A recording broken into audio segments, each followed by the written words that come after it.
খুব সহজে এই ধরনের অঙ্কের উত্তর আমরা করব কি করে দেখব। এখানে রয়েছে 4x = 8³ হলে x এর মান কত হবে, এই অপশানগুলির মধ্যে কোনটা ঠিক আমরা দেখে নেব।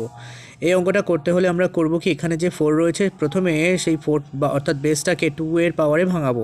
তাহলে 4কে আমরা লিখতে পারি 2⁻², আর ব্র্যাকেট বন্ধ করে দিয়ে তার পাওয়ারে কে বসে গেল, x বসে গেল। আচ্ছা, এপাশে আমাদের কাছে রয়েছে কত, এপাশে রয়েছে 8⁻3।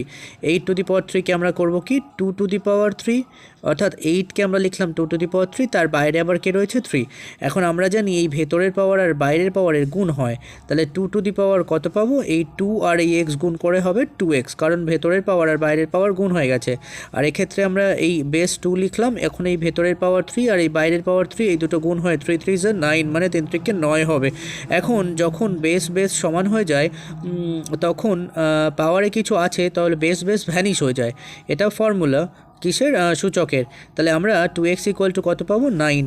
এক্ষেত্রে যদি x এর মান হিসেব করি তাহলে সমাধান অনুযায়ী x এর মান হবে 9, আর নিচে চলে আসবে 2, কারণ কি 9/2 হবে, কারণ এটা গুণ আকারে ছিল, 2টা এপাশে এসে ভাগ হলো। তাহলে x এর মান আমরা পেলাম 9/2। কোন অপশান ঠিক, অপশান সি সঠিক উত্তর। এই ধরনের কন্টেন্ট নিয়মিত প্রতিদিন পেতে চ্যানেল সাবস্ক্রাইব করে সঙ্গে থাকুন এবং অন্যান্য ভিডিওর জন্য চ্যানেল ভিজিট করুন, যেখানে হাজার শর্টকাট ট্রিকের সাহায্যে ম্যাথ করে দেওয়া রয়েছে।